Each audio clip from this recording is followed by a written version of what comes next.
Hey, Tim, how's it going? Good. Can you hear the meeting? Talk to me, Sam. Can you hear the meeting? Yes, I can. Yeah. I can hear you, but I can't. Can you hear the room? No, I can't hear the room. I can hear you.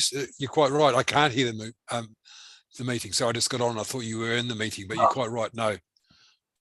I think we're in the same boat, Sam. You're working from home. I'm in my office at the council, but I'm trying to write a report while so I thought it's easy to do it at the desk here because I haven't got much on the agenda. No, this happened last time. I think they got us there in the end, if you recall. Yeah, we'll get there. Yeah. How is your COVID's all come and gone, Sam? Going.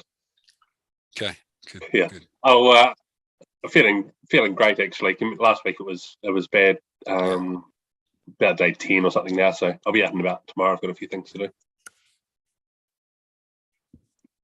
Friday's meeting.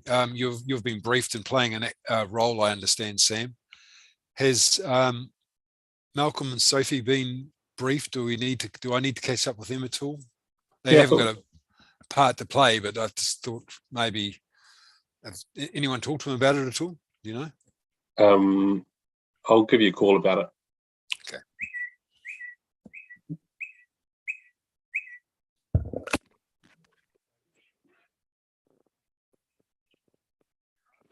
How's it going? Okay, sorry about that. I can hear us apparently, so we'll...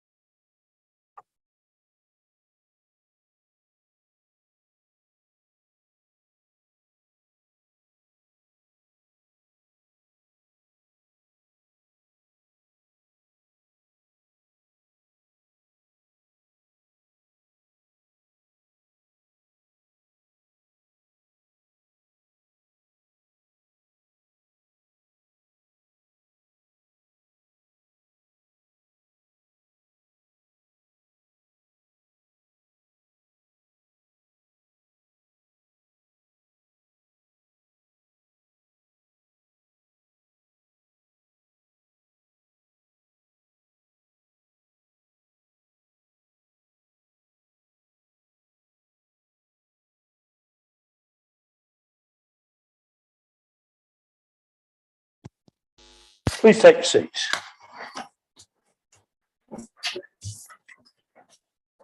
Welcome everybody to this 11th of May meeting of the Southern District Council, to those in the chamber, public we have today, and to those online. And the apologies we have today from Councillor Bob Mudford and Councillor Jeff Bland. Can I have somebody move those apologies, please? Moved Councillor Alexander, seconded Councillor Hassan. All those in favour? Thank you. Right, identification of any extraordinary business. Do we have anything extraordinary today, Chief Executive? There is nothing advised at this stage, Mr. Acting Mayor. Thank you. And conflicts of interest, the standard one for Councillor Hassan for licensing. No other conflicts today? No. Thank you. No public forum today, Mr. Chief Executive? No, there is not. Right, we'll now move on to confirmation of the minutes. Anybody have anything they want to record that's not correct in the minutes? Would somebody like to move the confirmation of? Moved Councillor McGuinness, seconded Councillor Epihar. There being no comments, I will put that. All those in favour say aye. Thank you, carried. So now we will move on to the Mayor's report. Now the Mayor's online. Sam, can you hear us online? Yeah, I can now, thank you. We haven't got any audio from you as yet. I'll just keep talking until you can hear me. Hey. Okay, so while that is happening, we'll go on to the licensing report from Malcolm Johnson. Malcolm is in the chamber. Thank you.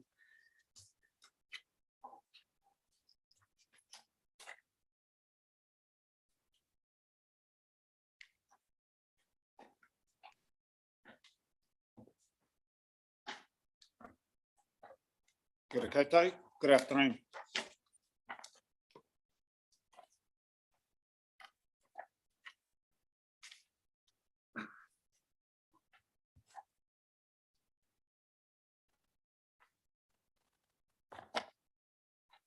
just in addition to my report, I'm here today because the Springfield Hotel, we had a hearing set down all day today and tomorrow, but it's been postponed yet again. So hopefully we will hear that at the end of this month. For those that don't know, Dunsandel Hotel was sold the other day. And shortly we'll be having a LAP, Local Alcohol Policy Review, that we will be talking to you and seeking just some feedback in a workshop, just your thoughts in relation to what we should be putting in that local alcohol policy. Things like the trading hours. We have a 2 o'clock or 2 a.m. finishing time in the Selwyn district, and the police have a particular view on that. So we'll be keen to get your view. And density around bottle stores. That's another hot topic and something that we can put into our local alcohol policy.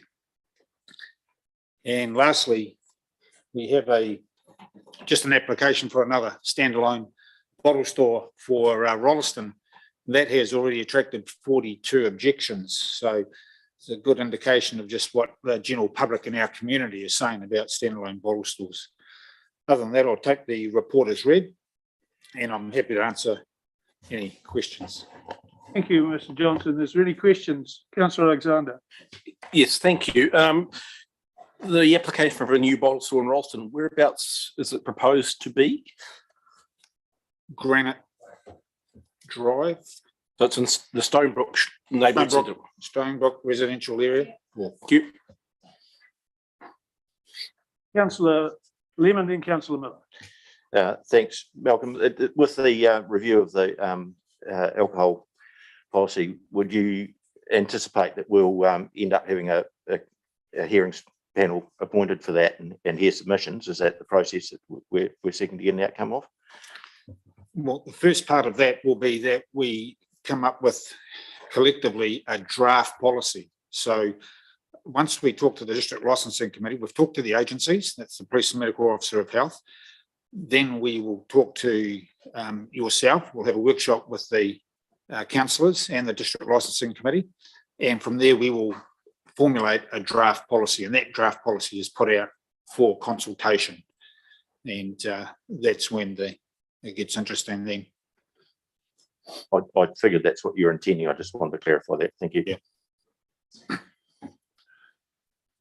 Malcolm, Murray's asked most of my question on the local alcohol policy. I was just sort of, the tone of the reports we get here are generally that compliance is generally good, and that we don't in general have a large scale problem with alcohol. Am I reading the reports wrong? I mean, we do have individual cases occasionally pop up, but what's the overall general compliance like with the existing rules?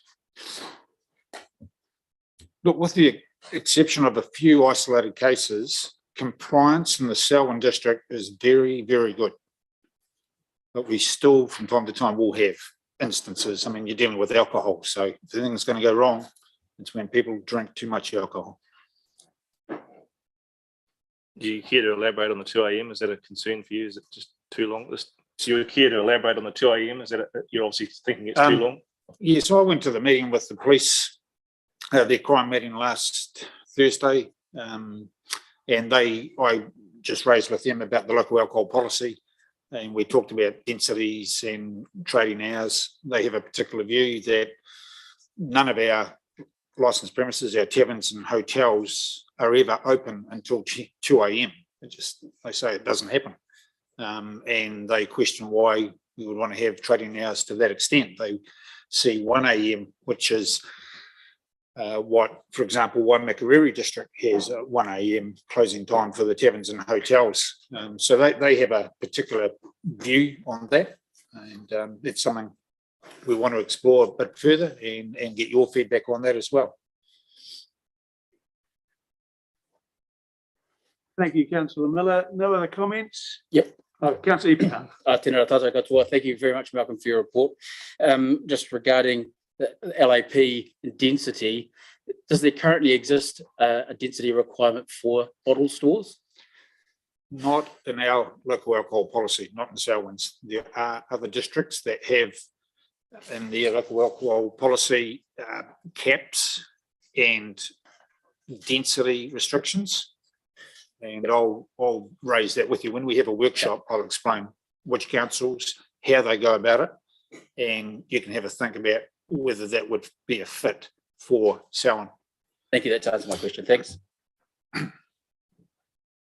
Well, thank you, councillors. Thank you, Mr Johnson. I'm just looking for a mover and second to the recommendation. Councillor Miller and Councillor Reid. All those in favour? Aye. Against? Carried. Thank you. Now we'll attempt to move back to the Mayor's report. Do we have you online, Mr Broad? You tell me. Hello, how's it going? Can you hear me, Malcolm? I'm sorry, we're unable to hear you as yet. Okay.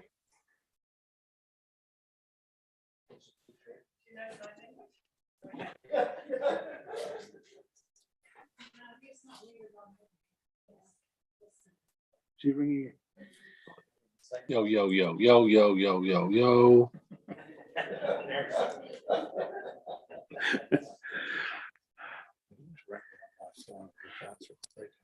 Must just be the sound in the room.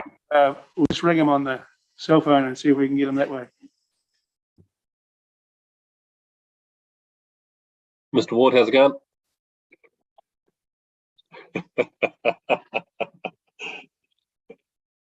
Okay. Right, you speak. Kia ora koutou. I'll keep this short and sweet. I'll just mute myself here. If you can hear me, saying thank you very much to those that have looked after me in the last week. I've obviously had COVID, and it's been really good to have the support of the Deputy Mayor and other councillors over the last 10 days. I'm looking forward to getting back into things tomorrow through day 10 since testing positive. So a lot of other people in that community have gone through similar events, and it's been hard for many in that community, but then there's been others that are around our council table have also had COVID.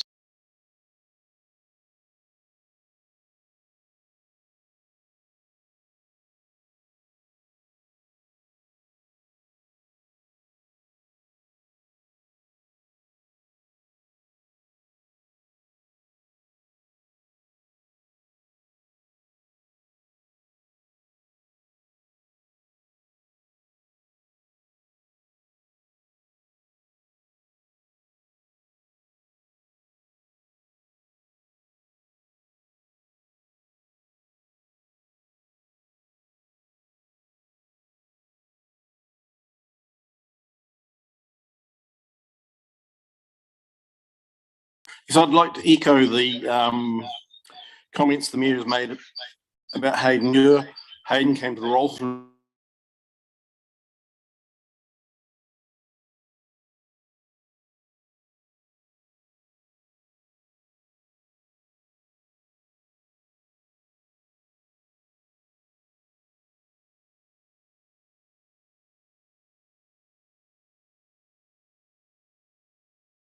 why it takes so long, and I think it should be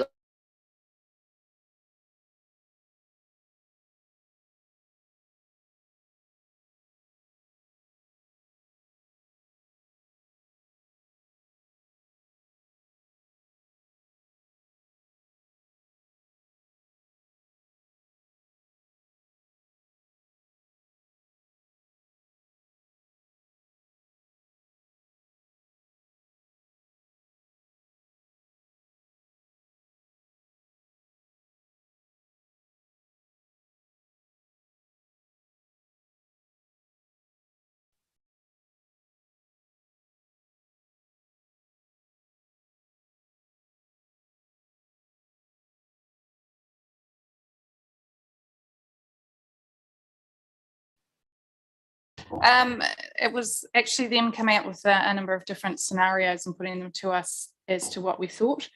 It's more sort of part of their research project, and they're going to take those, what we've said, away and then come back with some other things. So I don't think there is specifically going to be a report as such, but people want to ask me questions about it, I can certainly do that outside of this meeting. Thanks. Thank you, Councillor Kellis. A mover and a seconder for the Mayor's report, please. Councillor Gallagher and Councillor Alexander. All those in favour, please say aye. Against? Carried. Thank you. Right, we'll now move on to the Deputy Electoral Officer's report. So move. You'd like to move that? Seconder, Councillor Lemon. Oh, it's moved by Councillor Hassan, seconded by Councillor Lemon. I moved it. Oh, you did, Alexander, sorry. All those in favour of the report, please. Yes, Aye. thank you. Against? Is there any questions or comment on this? It's a pretty standard piece of thing at this time of the electoral cycle. I was just going to comment that is our usual decision that the names are randomised, not to give anybody an advantage by being high or low in the alphabet. I've moved it most years, even though it's probably disadvantaged me, and this time it doesn't matter a jot or a tittle to me. So thank you. Thank you, Councillor Alexander. Then we'll move on to item 10, the Community Services Facilities Fees and Charges report from Denise Kidd. Thank you, Denise.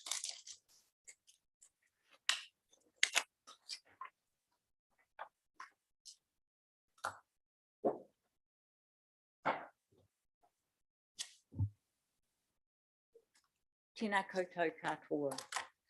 The tabled report is for your information, and it provides a consolidated report on the fees and charges in the area of public-facing community facilities use and the associated services.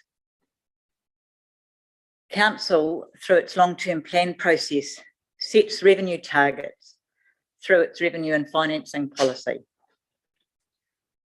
Community services facilities in this report provides you with information on how it intends to meet those revenue targets set by council. We've always taken a principle-based approach, and we've used the opportunity with this report to share that approach with councillors. Hopefully you will note that we have moved to a more consistent approach across the district. While we have introduced some program charges for some programs, it has not been at the expense of freely available programs. We do consider that the freezing of the overdue fines in the libraries space has been an outstanding success in terms of growth in membership, access improvements, and growth in circulation and issuing of books. And be assured, we still get our books back. In regards to the halls and community centres, we have included the various discounts available within this report. Most of these discounts have already been in place for some 2 years. To be frank, we have taken a bit of a hit with bookings in terms of community centres and halls, albeit offset to some degree by the success that we've had with the Selwyn Sports Centre. Corporates and businesses have pretty much behaved like council did, and over the period of COVID in the last 12 to 18 months have restricted planning sessions, workshops and training for staff. In our centres, a number of regular community hires in many instances have cancelled or postponed their bookings. And a lot of the class program delivery has had restrictions based on government guidelines that we were following. Be assured we are preparing a marketing campaign that has 2 stages to it. One being promotion of our facilities and the fact that we have a venue for every occasion. And the second being a campaign targeted at previous users entitled Welcome Back. Before I invite questions, I just want to draw your attention to one error that's been picked up and in the report, and my apologies for that.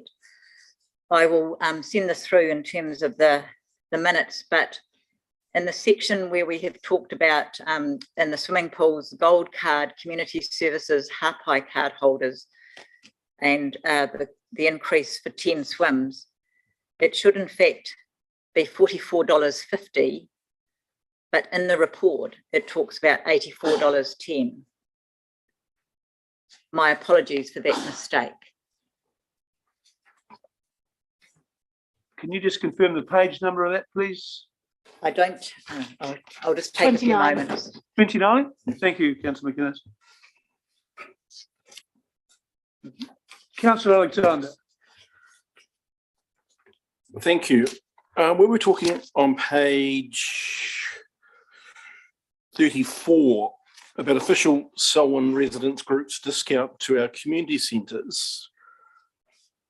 We agreed previously that some groups will be entitled to up to 11 meetings per year at no hire, and yet they're not mentioned in here. So I'm just sort of seeking clarification that that's another exception to the policy that's in front of us today. We're not reversing the previous policy position. Can I respond directly? Please do. That had a time limit around that, so that expires on the 30th of June, the current arrangement that provided for that. Because I would then ask that, it puts me in a very difficult position because I don't want to vote against this report, but I want that policy to continue. So I'm seeking your guidance as whether we can have another opportunity before the end of the fiscal year to debate whether that policy should continue, or am I going to have to sort of seek an amendment to this report or vote against it? So just in direct response to the question, as it pertains, as I understand, to community committees. And we are in a process at the moment, based on the council's decision earlier in the year to provide a choice for the 24 remaining community committees. And a number of those committees have come back and asked for an extension for various quite legitimate reasons in terms of their position. In the previous report that went to council, I do recall we gave you an update of how that was tracking in terms of a reasonable portion of the respondents were choosing to become residents groups, and but there were a few that were wanting to remain as community committees. The expectation is that we will provide a report back to council once those decisions are finalised and we know actually how many committees have chosen to remain as committees and how many have chosen to move across to residents groups. And I would suggest that perhaps that would be the time to consider what it is that we are doing in regards to community committees, because we will also be needing to consider whether or not there is a new policy that is required that sits around the remaining committees, and also the implications in regards to some of the minute-taking support that's been provided to date to those some of those committees, although not all. Yeah, it still hasn't clarified the situation. In this ward, the two remaining residents committees are re-incorporated societies. The West Mountain Residents Association meets 5 or 6 times a year at the West Mountain Community Centre, and the Rolleston Residents Association meets 11 times a year at the Rolleston Community Centre. They have traditionally enjoyed free room hire for the evening that they meet. And from your reply, I'm uncertain as to whether there will be a gap between the 1st of July and any new council policy, and whether they'll be charged in that interim, or whether we will continue until we've adopted a new policy with no room hire for those groups. On the face of it, separate legal entities cannot in fact be committees of council, and we have yet to address that directly because we're waiting to get through the process of choice. But I can assure you that residents groups, which is where separate legal entities would normally sit, will be from the 1st of July entitled to a fund that is specifically for residents groups and is earmarked for the use of residence groups that they will be available, they will be able to apply for. And as residence groups, the Community Services Fund would be available to them as well, and currently does provide resources for community groups that may include contribution to rental charges. That gives little or no assurance, as it's a contestable fund, and these groups who work on behalf of the communities and have been fulfilling the function of township committees, that they will have that room rental provided. I'm not going to continue today. I may put in notice of motion to a future council meeting to resolve this, but I would have hoped that until we have a policy, that our previous policy decision would be rolled over and that they would have no room hire charge until we formally come to a position. It just seems to leave them in a very uncertain position as to whether they meet in a council facility, as they have traditionally done for a very long time, or seek another venue because of the charging. It would seem a very unfortunate position if they're pushed out. Thank you. Thank you, Councillor Alexander. Councillor McInnes. Yeah, hopefully a simpler question from me, because I agree that one's a bit of a nutty query there. Back to page 29, just waiting for it to load. The discount that you mentioned before about the gold card, community service card and half-pay card holders. In the brochure at the moment, it's currently listed solely as a super gold discount. So none of the other groups in our material will be aware that it actually applies to other groups as well. So it's more of a note and a request that in future brochures, could we make it clear that it's actually for several groups? Thank you. Thank you, Councillor McInnes. Now, do I have a mover and seconder for the recommendation on page 24, please? Oh, Councillor Lemon has a question. Sorry. Yes, sorry. I'm a bit late getting my name there. Denise, look, understanding correctly here, and correct me if I'm wrong, that you've got delegations under the manual to set these, and we're not actually making a decision about the setting of those. The only comment I guess I'd really make is that, you know, in long-term plan, we put these out in our document, and I'm just thinking we're right in the middle of an annual plan. It would have been, I think, really good from a ratepayer and a community perspective to have actually had that prior to, so that we can receive you know, submissions on that in our annual plan, because I think it's actually quite important that the community have an understanding as to why we're increasing these charges. And I'm not entirely comfortable with the fact that we're not allowing them to do that, acknowledging that this is not a decision for me or those of us around the table to make. But I just think that actually a good process would have been to have done that. It would have allowed communities to have reported back and given us some feedback. So as I say, acknowledging the fact that it's under delegations, but yeah. Yes. I might invite Kelvin to give a response, but I guess the approach that I've taken is that these decisions are operational of nature, and our duty is to comply with the obligations that council sets within the revenue and financing policy. And I'm not aware in the past, certainly not in the period that I've been with council, that we've ever consulted on the fees and charges proposed, but Kelvin might want to add something. Thanks, Denise. That was a good description of the process. So that is correct. The key point is our revenue and financing policy, which sets what percentage of our costs we're looking to recover.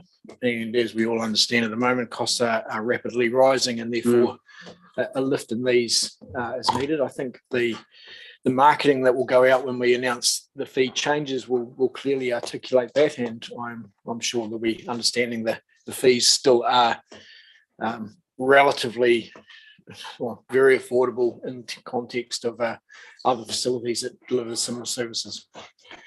Thank you for that clarification. Thanks, Denise. I'm not disputing that is the legal process. What I'm really saying is that we do publish them when we do LTP, and it's an opportunity for us to then get feedback to say, how do we then construct our revenue and financing policy? So it may, from a governance perspective, have an influence on our decision when we review that, not about this particular item. So yeah, if that helps clarification.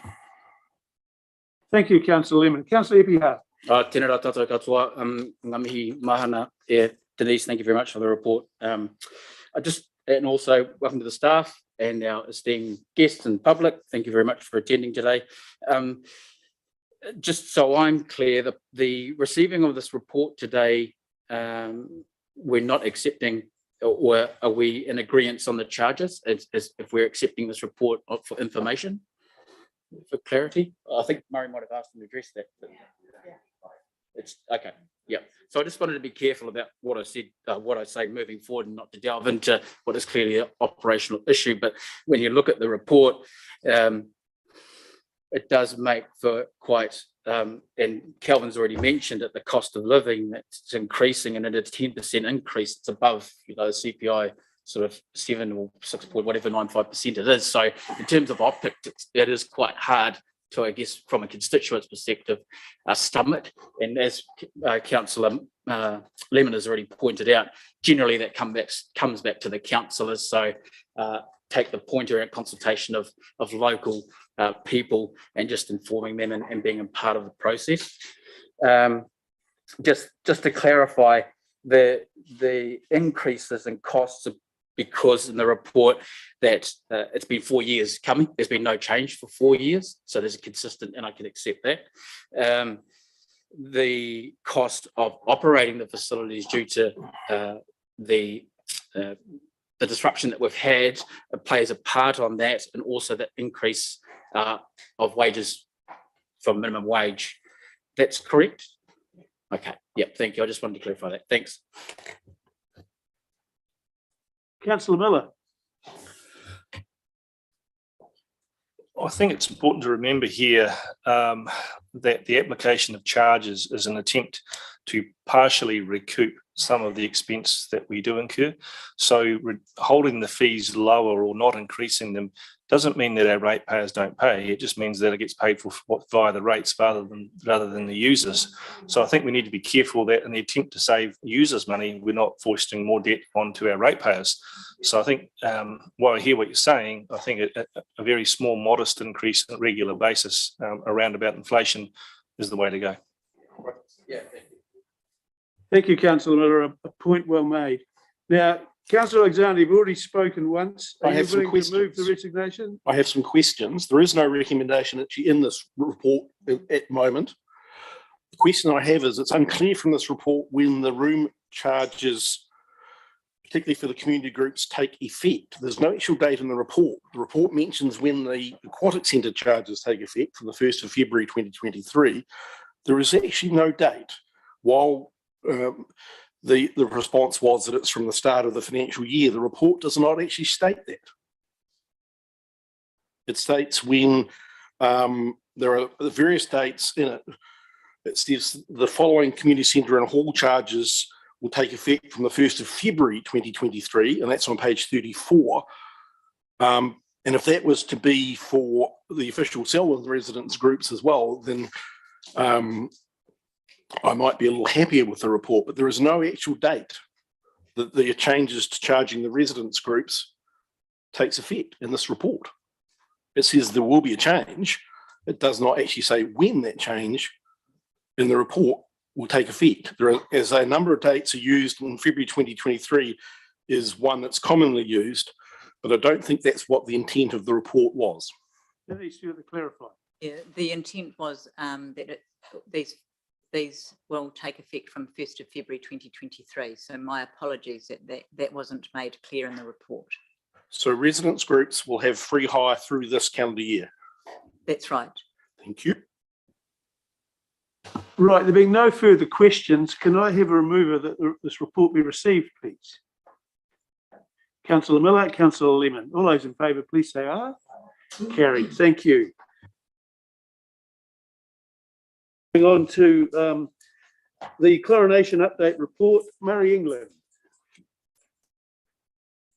We have a team.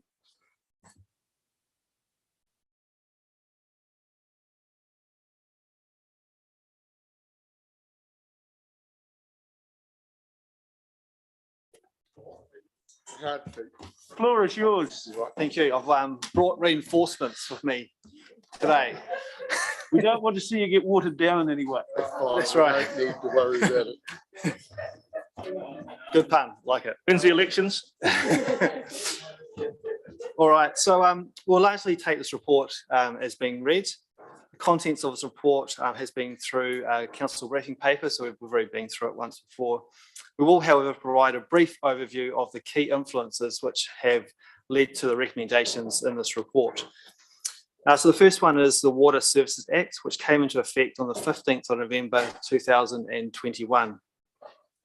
This piece of legislation is a really key piece of legislation that's changed the way we run our water services here at council and across New Zealand. Our water safety plans must be updated and submitted to Taumata Arawai by the 15th of November 2022. So that's 1 year post that legislation coming into effect. Sections 31(1)(j) of the Water Services Act states where a drinking water supply includes reticulation, require and provide for the use of residual disinfectant in the supply, unless an exemption is obtained under section 58. So that's basically saying by the November 2022, when we submit a water safety plan, we must have a provision and have chlorine in our water supplies, unless there's an exemption.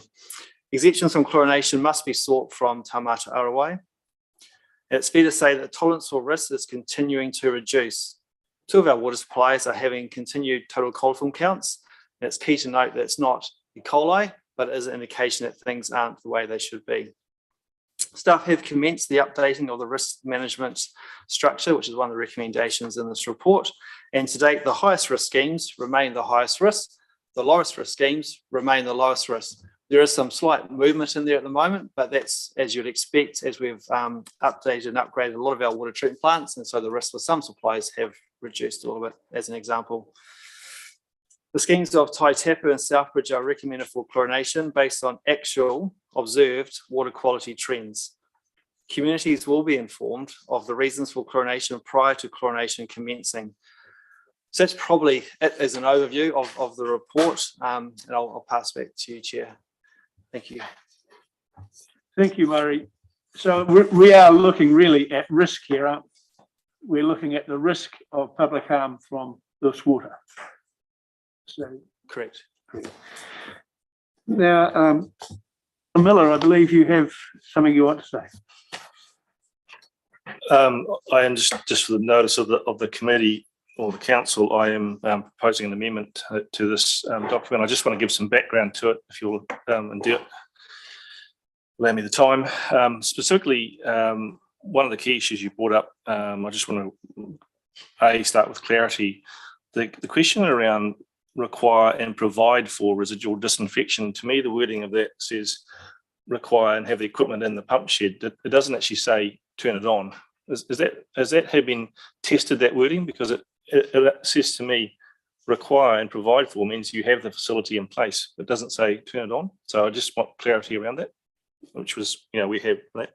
So just giving some background, particularly, I think you've brought to the community's attention that come November time, Selwyn as a whole will be, unless we get an exemption, will be chlorinated. And I think we need to be more transparent about that.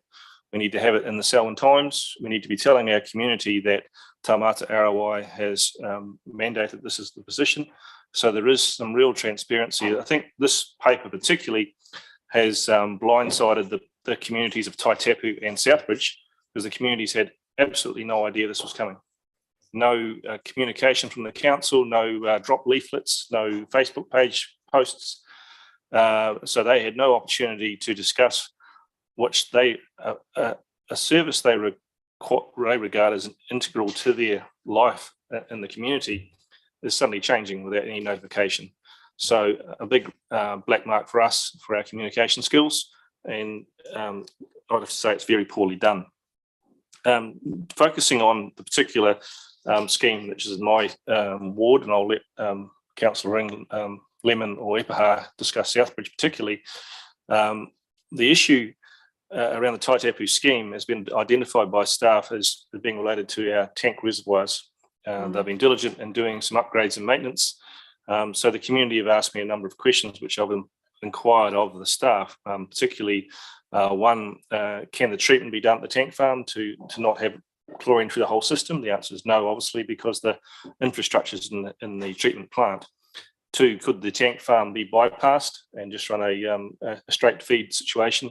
My advice from experts and the staff is that that's not possible from a technical situation, because it'll end up with lack of pressure or possibly no water, which could introduce more E. coli, the possibility of E. coli into the system. So our best option, it seems, for Taitapu at the moment is to have a temporary chlorination while the issues that are causing our ingress is addressed. And I want to specifically address this because I am concerned the way this is addressed in the paper, that we have a problem and our solution is to residual disinfection with chlorination. And I liken it to going to the doctor with a low-grade infection and your GP saying to you, well, I don't really know what it is. Well, what I'll do is give you a long-term course of antibiotics and that'll keep it under control. And so I cannot for the life of me see why we would cover up an issue within our reticulation network by applying residual disinfection. So my response to that is, let's find the problem before we cover it up with disinfection and get it right. And so I have a number of proposals put forward, but I just want to continue in the questions here. Te Mata Arawai has provided an extreme lack of clarity for our staff and the water industry in general and what an exemption looks like. Part of my amendment is to ask that the Chief Executive corresponds directly with Chief Executive Te Mata Arawai with urgency to understand and get deliberative and determinative information from them as to what an exemption would look like, what is required to be done exactly, what the testing regime looks like. So there is some really strong criteria. If you read the document here, it says it will be assessed by an international panel, and it's a bit waffly about it, this and that. And it doesn't give any sort of guidance in real terms for our staff to be able to put concrete actions in place, which will give us the opportunity to apply for exemptions for our communities. So I perceive that is a matter of urgency because this is happening in November or late September, which is not far away. I've spoken to Elaine. Thank you, Elaine, for answering the questions. I really appreciate your time about the opportunities to improve, particularly my Taitapu catchment in the near future. She informs me that the lead time for new tanks is about 16 weeks. I'd be encouraging you to knock on the door and say, we are a preferred customer, we'd like to be front of the queue, because I perceive that kind of level of service is not good enough for a council. Page 52, particularly, if you refer to that, you'll see that our iwi partners have made a really determinative statement about how they see the future of water in Selwyn. And just for the benefit of those people that are online, the main key point is we submit that Selwyn District Council upholds Te Mana o Te Wai regarding groundwater supplies and make regulatory and voluntary provisions to avoid having to chlorinate Te Wai now and into the future. So this is not just a local community. This is all of our Selwyn community, including our iwi partners, who regard this as something we should be aiming towards. Public awareness, obviously, we need to keep driving that, as I've spoken earlier. Our risk matrix, if you turn to page 56, which makes informative reading. The current risk matrix there has good old Southbridge down in priority 3 at 21.5, Taitapu at 24.8, but has our large towns of Rollston and Dartford higher up the scale. So on a risk matrix priority, we're getting it wrong here. And so I would certainly be open to understanding why we're doing this. So I've sent through amendments to Therese and Naomi, and rather than reading them out, perhaps they're better to be put on the screen. Or how do you wish to approach that, Mr. Yes, Deputy thank you, Councillor Miller. I just would like to give Murray an opportunity to respond to some of the things you've said there, which if you should wish to, before we put that. But yes, the amendment, welcome that being put up. We do have several other speakers who wish to speak as well. Murray, do you want to respond to some of the comments that Councillor Miller has made? Yeah, we'll probably take a team approach to that, but in terms of the legal interpretation, I haven't sought a legal interpretation of that clause. Although when you read through the Act as its whole, it appears that is the way, and that's all the briefing we had from Te Mata Arawai and everybody else who we've spoken to about that. So that our understanding is that permanent chlorination is the actual chlorination of the supply. It's not just the preparation for that, but we can ask for that legal clarification. Definitive. It's not clear. Yeah. Yeah. Well, that's probably the main things I want to talk about. In terms of the we acknowledge that chlorination of water supplies is something they don't want to see. And I think that's particularly around having to chlorinate because the source water quality is not up to scratch. We have got great water treatment at the moment, so our risk is now in the reticulation, in the reservoirs, in the network, pipework, that sort of thing. So regardless of how well the raw water is, it's that reticulation network which provides that risk. Do we have anything else? Yeah, I've got a couple. I shall pass over to Murray. Well, I've got some here, thanks, Murray. In terms of it, Te Mutu and Te Mana Atawhai,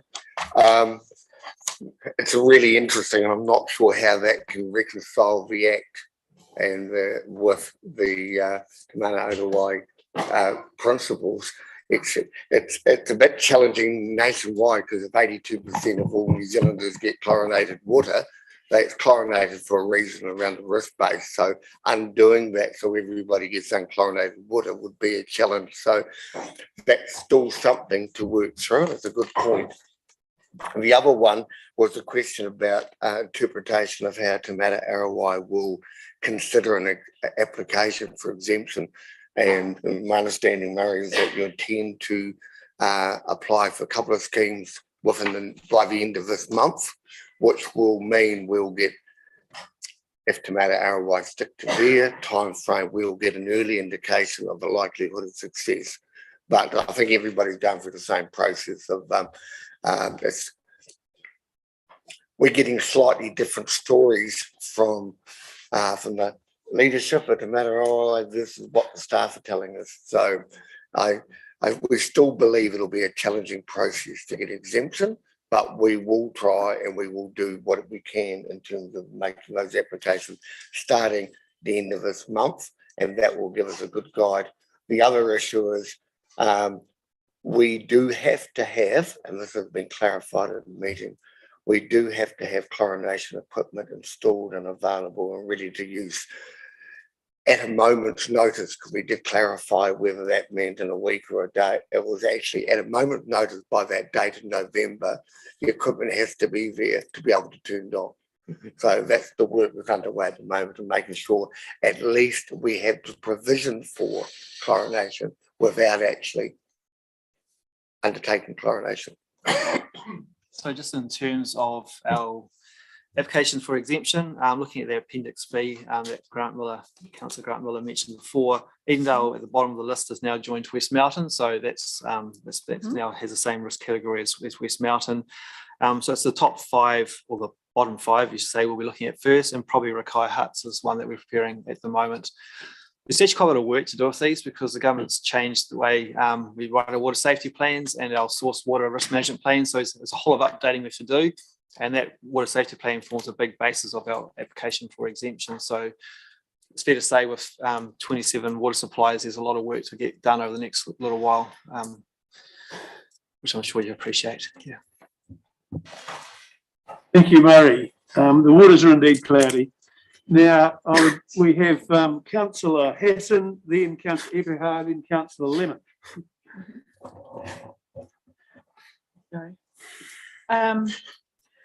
Look, thanks for highlighting this report, and thanks for the heads up, Elaine, with regards to the conversation that we had about round exemptions and how do we grant these exemptions, or how do we apply for these exemptions. One of the issues that is quite surprising is that where we've got artesian water, or we've got our wells into artesian, you would be highly surprised if that artesian water would actually be harbouring any E. coli. So therefore, it has to be the age of the reticulation and the assets of the reticulation that are causing these transgressions to actually occur. And what is important is that we know that even though we've put on backflow preventers, we've still got some aging pipes that need to be replaced. For the best interest of our ratepayers going forward, considering the 3 waters, how important is it that we actually have a program of works across our district for some of these water supplies to actually bring them up to a standard that when we know that we can apply for an exemption, we have done the work. So it comes down to funding and time frame and priority. So I'd like to just understand a little bit more around that, please. Yeah, well, I mean, it's of utmost importance that we fund and complete our renewal program, which is what we are doing as council. If you think back to, I think it was last month or even the month before, we brought a report to you about the Water New Zealand survey, which shows that actually our infrastructure is the youngest in the country in terms of wastewater and I think it's water as well. So we do have very young infrastructure. We do have a renewal program, and we're not going to stop doing that even with the with reforms in our site. Sorry, but it's what I'm hearing is because we have the youngest infrastructure and the most growth under the three waters, I'm very apprehensive that where we are going to have or foreseen to have an issue, just take Southbridge and Taitapu at the moment, that if we went through the process of the three waters, it would just be chlorine, and the requirement to actually apply for an exemption for those once the upgrade's undertaken will be just left at the bottom of the pile, because basically there'll be so much other infrastructure work that needs to be done. So I just, I mean, it comes back to a timing issue of when we do the infrastructure, are we going to be penalised for our communities in being able to ask for an exemption once the work's done under the new system? I think one of the key recommendations in this report is recommendation G, where it says council confirms its desire to operate water supplies chlorine free where this can be done safely. I think it's also something that we'll potentially incorporate within our One Water strategy as well. So when we do if we hand these assets over to new NCDs, if they do in fact stand up, well then that desire from council to remain chlorine free goes through and forms part of what they will be aiming to achieve. But we can't tell you what those new entities will do and how they want to run the water supplies at this point. Will be up to them and their board to decide. But if we have it as a policy and we move something today, then that's got to go forward, basically replying for it as evidence for our exemption. I think it will be taken for consideration, but it won't be by any means binding on the new entity. Right, Councillor Epiha. Thank you, Mr. Chair. Tēnā tātou, Murray, Elaine, thank you very much. I can totally understand and thank you for the work that you continue to do, and I respect the fact that you're actively trying to get ahead to keep our communities safe by introducing this. I'd like to support Councillor Miller's amendment, and I'll give my reasons why. If the Chair, you'll indulge me while I have the floor. Now, I think we've got a few things to consider. One of them is consultation, obviously. We're hearing from the community, and actually around the Facebook stuff, you guys do a great job. Sometimes it's after it's happened, but in Southbridge particularly. So well done in letting the community know through those channels that has happened. The consultation stage, there's miscommunication obviously in the community. So while I've got the floor, I'd just like to read from a email, 25 words, from the Wayne Palmer from the Southbridge Community Committee. It just goes back to the comments Grant made earlier. Good morning, Shane. Last night at our meeting, we discussed about chlorine being put into our water. We're all strongly against it without some strong evidence that it's required, considering we are meant to have some of the best water in the country. The second one is from the Southbridge Play Centre. I'm writing on behalf of the Southbridge Play Centre to oppose the chlorination of the Southbridge town water supply. We feel strongly that the council must look at all other options to leave out water. So you get the gist of it there. And we know that it's coming, but obviously the people on the ground, our constituents, are uninformed. So it comes down to that consultation part. I know this is part of the process, but it's very, very interesting that during briefing, we've discussed this and then it comes back, we're going ahead with it. So that's a bit of a gap there for me. What we've discussed is the taumata otherwise vague position, and I think we can agree that we need a definitive statement from them, because if it's something that has to be mandated, we have no choice to be able to do that. So, and we're prepared to implement it, but the consultation with the community is something that's lacking. So I appreciate all the work that you do. Murray, it's good to hear that you said we will do all we can to push back on this until it's absolutely necessary, mandated, all that type of thing. So that's what we had discussed earlier. So it was interesting that this came through now. And I just wanted to say thank you very much for keeping our community safe and having their best interests at heart. Thanks. Can I just add, Yes.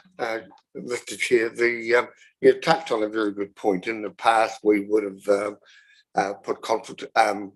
we would have consulted on chlorination of a water supply for an annual plan or a long-term plan, and we would have gone to public meetings as we did for Melbourne Hills, and we wouldn't have got any public support for chlorination, but we would have done it on a risk-based approach. And so what we're seeing here is a real move away from consultation to risk-based approach. But the need, and I think you've all highlighted the need to have the conversation and the awareness. It's not just make a decision and do it tomorrow. So we're cognizant of that, and it is a changing of the guard, and we don't set the rules. So. Just supplementary. So then can we get some timelines, dates that consultation may happen with the communities? Look, I've had just a pre-look at the proposed amendment, which hasn't actually been tabled yet, but I would suggest that the one aspect that needs to be clarified in that is that the conversation and discussion has to happen before the switch is turned, the chlorination is turned on. So there may be a retweaking of the order of that proposed clause F, but maybe we'll wait till that is tabled. Thank you. Thank you, Mr. Washington. I have Councillor Lemon, then Councillor Alexander, and I've had the amendment put up on the screen for you to have a look at it. Can it be enlarged? We can actually read. Can that hasn't been put be in enlarged the- at all? We haven't put it yet. We've just put it up for consultation now. Councillor Lemon and Councillor Alexander. Yeah, thank you, Malcolm. Has that, Grant, have you moved that amendment? I think changed the cities? No, okay. Yeah, that's fine. Yes, I think you move it and speak to it if you wish to. Can we finish the initial discussion first? I'm just trying to get a procedural understanding of where we're at with it. Yeah. Yeah. I think it'll be a lot clearer if we move it and get it up there now. Yeah. And then we can have the discussion. Yeah. So it's moved Councillor Miller, seconded Councillor Epihar. All those in favour of the amendment? Mr. You want to speak to it? Okay, comments, Yeah. comment? Yeah, Councillor Lemon, Councillor Alexander. Thank you. Sorry to cause confusion. I thought I was trying to get clarification rather than confusion. On that note, look, just firstly, Grant and I were to meet today to discuss this and go through and end up with an alteration to the recommendation as put by staff. And again, don't take this as a criticism. Absolutely support what Shane has just said about the best interests of community and safety. The fantastic thing about working with Grant is that he'd largely done the work for us, and it was very easy to support this work, and it's very well articulated. And I think just add support to the direction that we've got from a governance group. To clarify my position on chlorine, I think it's absolutely, from my perspective, absolutely about safety. And that's why so much work was done on that risk matrix. And I think that risk matrix still holds true today, even if we're in that new regulatory environment. We still have to put forward, from a governance perspective, the views of our community and the safety of our community based upon that risk matrix. And so support reviewing that risk matrix. But that said, if we have to temporarily chlorinate to achieve safety, then that is why we're putting that infrastructure in place. The problem I had with that was the word permanent. Permanent to me says, as several speakers before me have said, is that's applying a prophylactic that may never be removed. And I think I said in the briefing, it's fine to chlorinate to give us the safety in the initial instance, but we cannot take our foot off making sure that our infrastructure is the best that we can possibly have. And I know, to the credit of the three people sitting up the front, we have some of the best infrastructure in the country, and I'm sure we will continue to do that. The fear is that once we do that, that chlorination will not be removed. And look, we know that that legislation is coming in November. But as has also been said, our community don't perhaps understand that. Under that new regime, this could all be out the window, and we don't know that. But we need to continue to push as hard as we possibly can to reflect the views that we got in the LTP, that this community do not want chlorination where at all possible. And I think it's incumbent on us as a governance group and as a council to ensure that we do everything in our power to achieve that. I mean, my understanding, as Deborah's articulated it as well, is that the source water in Southbridge is amongst some of the best water that we have. So if that's not the case, when we review our risk matrix, we'll get an understanding, is it the source water, is it the reticulation, is it the storage? I think we owe it to our community to be able to convey that to them. As I say, the matrix shows it as low risk at present. So we need to be able to say, what is the risk? What is the change in risk? Why are we doing this? We owe it to them to do that. So on that basis, I'm happy to support the changes to the motion as put up there. But Shane, you've seconded that, is that correct? Yeah. Thank you. Thank you, Malcolm. Thank you, Councillor Lemon. Points well put. Mark. Sorry, I just have one more crack at it. It's fair to say that if we are going to have to chlorinate a water supply, we want to do so well as opposed to poorly. One of the issues we have as staff is we're looming at this 15th of November deadline, which is quite unrealistic to do things well. And so if we leave everything to mid-October to start chlorinating, well, then it could be rushed through and done with a botch up job. It may be we are going to have to start chlorinating a wee bit earlier for some of these higher risk supplies on the risk matrix. I think once we hear back from Taumata Arawai for our first applications, we're going to get a pretty good steer about where we're tracking. If we start getting exemptions approved, well, then we'll probably be a bit confident and we'll carry on. But if we're getting declines earlier on, well, then I think we're going to struggle. Just to say that it may be that we are going to have to temporarily chlorinate to meet compliance reasons a little bit earlier than perhaps what we would have hoped. So if we could manage that, that would be helpful. Thank you for that point of clarification. You had a supplementary comment you want to make, Councillor? Yeah, thanks for indulging me, Malcolm. I think, yeah, points well made, Murray. I think what we have to get, though, is that communication back to community really clear as to about why we're doing that. You know, we're not ever going to win the hearts and minds, because clearly none of us, I don't think anyone in this room would support chlorination if we could get away with it. We're only supporting it to achieve those safety outcomes. As the prophylactic that achieves that. So I think that communication and the way that we sell something forced upon us, let's be really honest about this, is really crucial. So yeah, thank you. Acknowledge your input. Thank you. Yeah, thank you, Councillor Lemon. Mr. Washington wants to make a comment. I would note that FC does conduct an immediate information update for all affected residents, which may well cover that, Mark. Yeah, that's what I was going to cover. Staff actually agree with the amendments. We don't have any issues with it. It's good to give that feedback from the councillors around how the community feel.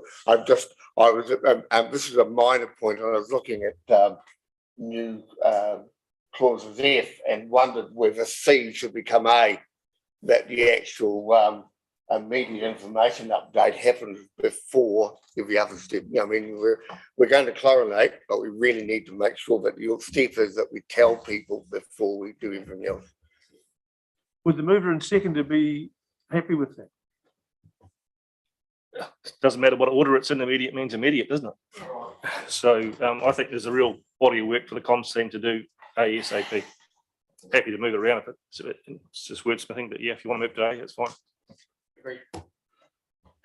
Okay, well, Councillor Alexander, you've been waiting a long time. Thank you. And thank you for that acknowledgement. I actually firstly I had a question on the report on page 48 of our agenda. When you talk about the actions that you've taken to try to resolve the issue was the addition of meters and backflow protection on any remaining unmetered properties. I thought we had previously had an assurance that all properties on our articulated supply were metered. So I'm surprised that we've got some that weren't, and I'm surprised that they also didn't have backflow protection already. So that was a surprise with the report. With the proposed amendment, and it has yet to be voted on, I'd like to see clarification from the Chief Executive around the proposed new clause E as to council, the elected members' ability to authorise or not chlorination, permanent chlorination of a water supply when the staff won't have done it on a trivial basis, but we're doing it on the basis of health and safety. The ability of the elected members to override that what would appear to be an operational decision from a governance side. I just seek your clarification, Mr. Ward, as to whether that's actually practical or permissible as a policy of council. I wouldn't have thought it's practical. That's why the operational process is put in place the way that it is suggested. Comment I was going to make, if I may, Mr. Chair, I think this is a very sensible solution to what is a fairly difficult situation. For me, the key recommendation is actually G, and it's to get clarity from Taumata Arawai, because that will actually form the basis of a lot of the communication that we take to our community, and also the action that staff have to implement to make this thing work within a reasonable time frame. No, it doesn't. I still come back to the question. I don't think you clarified it for me, Mr. Ward, as to whether E is in fact an appropriate part of these recommendations. That should staff make that decision, that is it practical, permissible and sensible for council to override the staff on this issue? I would imagine if they're doing it for health and safety reasons and the quality of the water supply, I can't for the life of me see referring back to council for authorisation. It would work, because council surely at that point should not override that decision of staff. I support all these recommendations except the proposed new E. Mr. Chair, would you like clarity of the reason I put it in? Yes, please do so. I think the determinant factor for me was this a governance level decision? Was it fundamentally affecting a large portion of our community? And should it be coming before the council? The result may be the same, in that we take the advice of our staff and we believe, yes, the risks are correct. But I believe it's not an operational decision. I believe it is a scale of decision which requires governance oversight. And as all papers that come to council, staff put well-reasoned papers before us. We assess the risk or reward, and we either approve or don't. But is it a governance level decision? I believe ultimately it is definitely a governance level decision. Thank you, Councillor Miller. Councillor Hatton. I was just going to actually highlight with regards to E, at least for me, it enables that we know that communication has actually happened with the appropriate communities, and we've followed through a process that we know that when we get to making a decision, we've ticked all the boxes basically, and that's where I come from supporting E being in there. Thank you, Councillor Hassan. Point well made. Councillor Lemon, one final comment. Yes, apologies, Malcolm. The point being with E is the crucial wording there is moved from temporary chlorination to permanent. It's already been chlorinated. It is already safe. You're only making a decision about whether it continues indefinitely. It's not a safety issue. It's already been chlorinated and safe. So E is quite appropriate, I think, because as Councillor Miller has said, you are changing a fundamental aspect of whether we see chlorination as a permanent outcome or just a prophylactic. You're not in any way causing a problem for the community in safety, because you have already, under that case, had it chlorinated and made safe. Thank you, Councillor Lemon. Well, councillors, I think we need to put this amendment and then it becomes a standard motion. Can we put it for each clause as a vote on its own, please? I think there's some you can take together, to be honest. Is there any support for that around the table? I think. Pending orders, if I put an amendment, the amendment should be voted on first. Yeah. If the amendment becomes passed, then it Yes, becomes a then- substantive motion and then it's passed. You don't pass, you don't do it by piece by piece. As a mover, I'm not inclined to grant that right.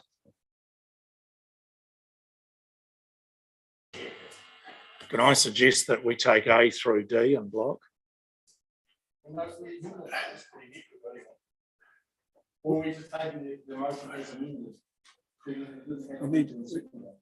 No, we must vote on the amendment We must first, then it vote on the becomes a amendment substantive. first. Yes, right. To take the amendment as is up there in one block. Yeah. And I'm putting that now. All those in favour? Against? Do you want that recorded, councillor? Okay, now that becomes a substantive motion. And the substantive motion, I think, will take in its entirety as well. Yeah. So I'll now put that, I need a mover and a seconder for the substantive motion. Councillor Miller, Councillor Hassan.